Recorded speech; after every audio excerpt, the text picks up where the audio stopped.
Good morning, everyone. Welcome back to On Paper with Keith, where everything on paper looks like it's going to go right, but sometimes it just doesn't. So let's get right into it. Here's your 5 things from different leagues around the world that you need to know about happening this weekend. First of all, we're just going to call this the chalkiest weekend possible. Everything really went to as planned. All the teams you expected to win did. A couple upsets, but let's get into it. NFL. The Dolphins put up 70. Does this put the Dolphins in the upper echelon? They really racked it up. It's a scoring machine down there in Miami. Arizona at 0-2, thinking they were going to be the worst team in the league till the Bears showed up, and they go upset Dallas in Arizona with a nice big win. The Colts go to Baltimore, win there. Chargers get their first win over a still winless Minneapolis team. The Packers go back 18 unanswered to win 18-17 in the fourth quarter. So I don't know. Saints, what you doing? We'll get into college again, all chalk. Some would even say rock chalk. Let's go.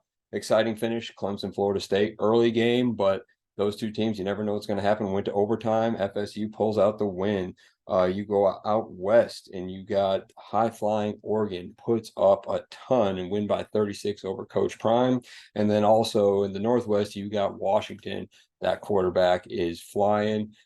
Tons of points. They put up 56 the other night. So best football game I've watched in a long time. If you like blue collar, hard hitting, straight in the nose football, that Ohio State Notre Dame game was unbelievable. So check that out. If you can get a replay, watch that.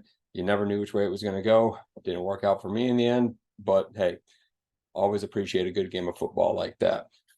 Going across the pond over to England, you get Everton. Like I said, Everton Brentford, going to be a kind of interesting game. Both teams looking for that win. Everton comes ahead 3-1 to get the win there. Chelsea struggles continues. They've won 1 game out of 6 so far this season and have only won 6 games since 2023 began. What is going on? United get back in the winning ways. An ugly win away at Burnley. Always a tough spot to go for teams, but they're back to their winning ways. If you like goals, people say there's not enough goals in soccer. Well, Newcastle puts 8. That's right, 8 goals on the board against Sheffield United in Sheffield. So very ugly day for the Blades there. And then again, another great game. Tottenham, Arsenal, North London derby at the Emirates. Electric atmosphere, nerves both sides. It was back and forth. Arsenal score, Tottenham come back. Arsenal score, Tottenham come back in seconds. 2-2 draw. I don't see anything wrong with that, but I would have taken that last week if he offered it to me. And then going into other football news, Megan Rapinoe played her last game for the United States last night in Chicago. It's going to be great for her moving on. She has very active in activism things. I wish her the best. It's time for this new generation, this new blood to get into this women's team. And also a 50-year-old man decides it's time to finally talk to a 20-year-old man. That's right. Greg Berhalter finally decided he's man enough to talk to a 20-year-old Gino Reyna about what went wrong between them. Whatever.